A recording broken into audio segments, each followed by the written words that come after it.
Hey there, boils and ghouls. It's your friend Taryn Tats. I'm back with a new video. Yeah, we got a new 4K Blu-ray that we're gonna review today. Thank you from Scream Factory. We have The Dead Zone. Gonna get into that in just 1 second. As always, if you guys can allow me just a few seconds of your time, just want to show you a couple other things I picked up. And this here released from Kino Lorber. This is from their Kino Cult collection. This is volume number 4. We have from Jess Franco, we have Sinner, The Secret Diary of a Nymphomaniac. So pretty sure this is going to be interesting. So one of the biggest things I'm really impressed about is like I like I really do like to I know this is probably going to sound like that old thing about like when you find your you find like your dad has a Playboy magazine. It's like I read it for the stories, that kind of thing. But interview with Stephen Thrower, the author of Murderous Passions, The Delirious Cinema of Jess Franco. It's fun to listen to him.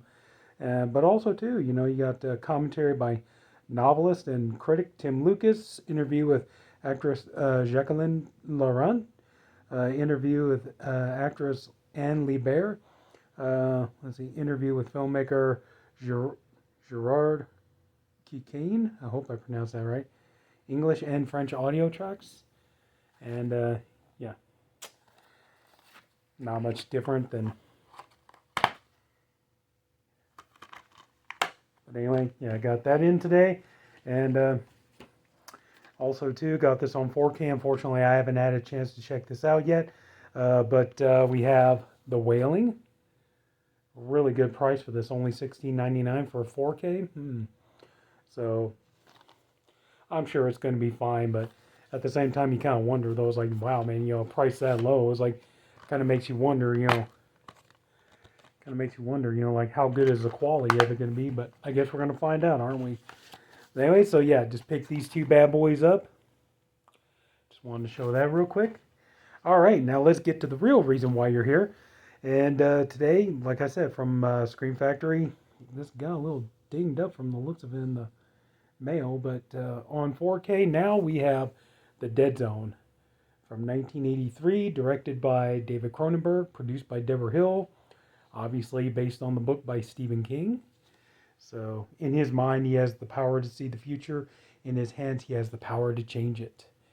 I always love this movie. I thought this is a great movie, and if you've never seen it, I definitely recommend checking it out.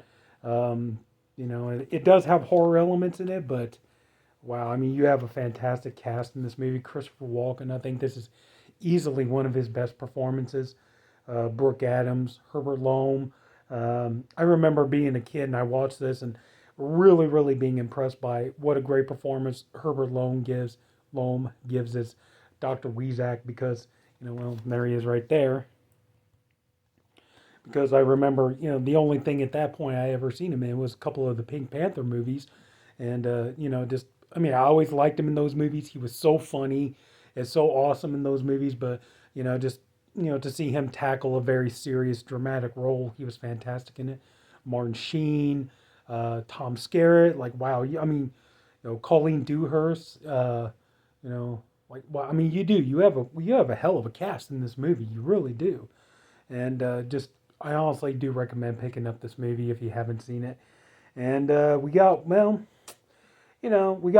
new bonus feature on here. Let me go ahead and read those off to you.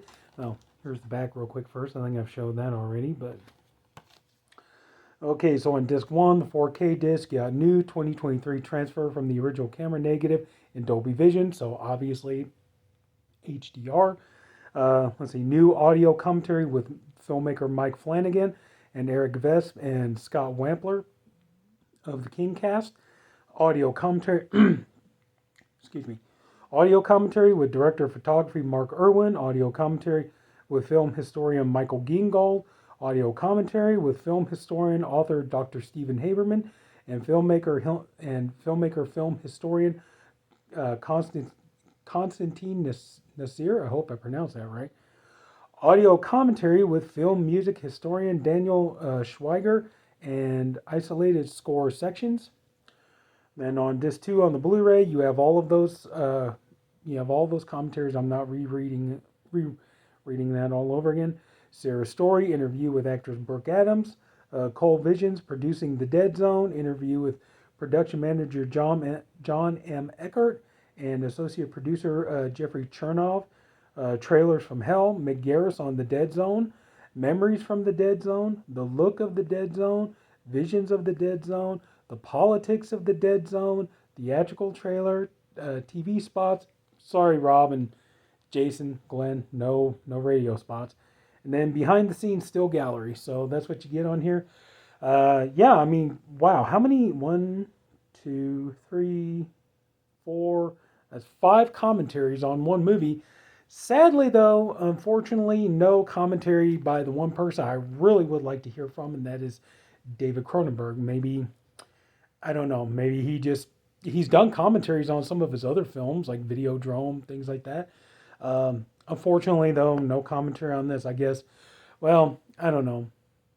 Maybe he's got kind of bad, uh, just kind of bad feelings towards this movie in general. I mean, the thing was like at the time he made this movie, you know, like he really had just been known for kind of, he was, a well-known writer director, but he was known for kind of making more his kind of bizarre, body horror films and just kind of weird movies, like, and he just kind of appealed to kind of more of a niche audience, and really the point that him taking on this role of directing this film was it was supposed to be his big commercial breakout success, and kind of help catapult him into the world of mainstream filmmaking and everything else. Which, funny enough, it didn't really work for him on this movie. Unfortunately, this movie didn't do well in theaters, but he actually managed to do it on his next movie, The Fly. The remake of The Fly. That's the movie that really kind of shot him into the mainstream as a filmmaker. But like I said, sadly, this movie didn't do it. But anyway, though, still, it's a great film. Man, directed by Cronenberg, produced by the legend, the late, great Deborah Hill. I mean, come on, man, what more can you ask for?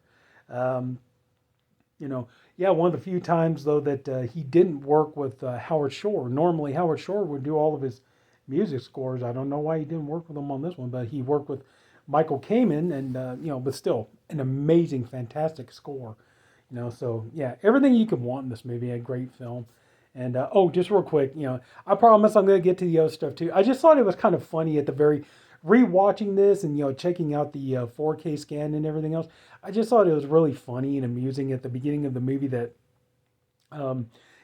he's teaching his class. Christopher Walken, his character, is teaching his class, and he's talking about the legend of Sleepy Hollow, and he's like, you're gonna love it. It's a story about a school teacher who gets chased by a headless demon. Little did Christopher Walken know that years later, Tim Burton would cast him as the Headless Horseman in Sleepy Hollow. So I just thought that was kind of funny, so I couldn't help it. But anyway, so yeah, here we go. And there you go, pretty much the same thing. Not really anything different. Sadly, no reversible cover art. And I gotta be honest, probably not the most, you're gonna notice this here. Yeah, not really the most inspiring and amazing disc art. Hang on. One second. Let me get this kind of turned around here.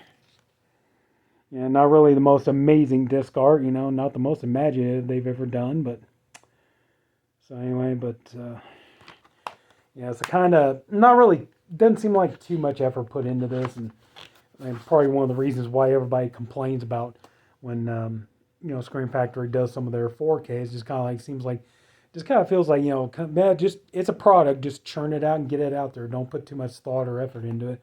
But honestly, I still am glad that I have this now. In terms of the picture quality, of course, like I said, you got HDR. It looks fine. It's a nice transfer. You get a nice, level of grain and things like this. I would say it's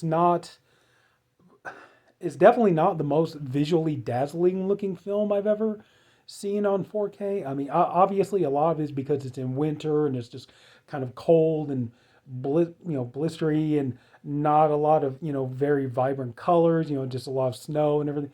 But, you do get some nice detail in some of the pictures and some of the images. And, personally watching it, I kind of shivered a little bit because it kind of, you can kind of feel the cold, that brisk cold. I would say easily probably like if you were trying to look for like what would be the most visually dazzling part of this film in terms of the picture transfer and stuff, I would have to say it would probably be the scene when Christopher Walken's character John Smith helps the you know Kinnaman or Bannerman, who's the Kenner? Yeah, Bannerman, I think, Sheriff Bannerman, helping him, track down the killer. They go to the house, kind of like the interior of the house, the set design and everything, and like the wallpaper, the colors and everything. That would probably be about the most visually dazzling part of the film in terms of its look. But most of it is just kind of that cold and kind of muted, kind of almost anemic, wintry look and everything else. So it's not going to, in terms of the picture quality, it's not going to really blow you out of your seat. But still, it's a very nice transfer. Um, Not too polished, not too grainy. But just, yeah, I mean, it's really, it looks great. It's probably still, most likely, yeah, it's probably still about the best this movie's ever looked in terms of its picture quality. In terms of its sound quality, you have, they kind of, it's gotten to be kind of the standard now for, it's gotten to be the standard now for Scream Factory. Is usually it's either Master Audio 5.1 or Master Audio 2.0. That's kind of seem to be just what they go for. Like they don't really do like Dolby Atmos tracks or anything much anymore. I mean, it sounds fine. It's like on a regular, like your regular speakers on your TV, you may have to turn it up just a little bit. Excuse me. The music score and the sound effects come through pretty well, but there were a couple of times I kind of like, I gotta crank up just a little bit so I can hear the dialogue when characters are speaking to each other. But I mean, I've definitely dealt with a hell of a lot worse. But just in terms of sound, I mean, obviously, if you got good sound system and stuff, it's gonna sound infinitely better. But overall, it is a good product, and $29.99, it's not bad. But I mean, yeah, I mean, kind of wish maybe they could have done a little something more with maybe like reversible cover art or like I said, maybe kind of like a little more imaginative, artwork on the discs or something like that. But yeah, the movie, it looks fine. I would say, I mean, if you're a big fan of the movie, you're gonna jump on this no matter what I say. But yeah, if you're a big fan of the movie, go ahead and get it. If you're a Stephen King fan and you've never seen the movie, hey, this is a good opportunity. Hey, why not, introduce yourself to it on 4K? But yeah, I mean, at the same time, be like, well, I mean, if, the new audio commentary, if you're interested in that, that's something to check out. But if at the same time, you could be like, too, it's just kind of, well, I want to get this, but it's just not something I feel like I need at this moment. So maybe wait, see if you can get it for a good deal. But I would say, yeah, I mean, I'm not disappointed that I got this. It's going to be a nice addition to my Stephen King movie collection. One of these days, I need to do that. I need to bust out all my Stephen King movies and do a video on that. Oh, like yeah, that reminds me too. I just did a video showing off my Christmas horror movies, and this movie here, there's a little section in this movie where they're talking about there's a little bit of the movie that takes place around Christmas time. Because like Johnny's with his father, Christopher Walken's character, he's with his father, and they're decorating a Christmas tree and all, and he's like, I don't have the knack for tinsel. Your mother always kept the tree looking good, stuff like that. So here you go. It's only a couple of minutes, but there you go, another one to add to the collection. But honestly, I'm not, it's such a great quality movie, and just in terms of story, acting, everything else, I'm not sad that I bought this. I imagine this is probably going to be the last time I buy this, but still, it's a really nice way to go out. So, but honestly, yeah, I'm not sad. I'm not upset.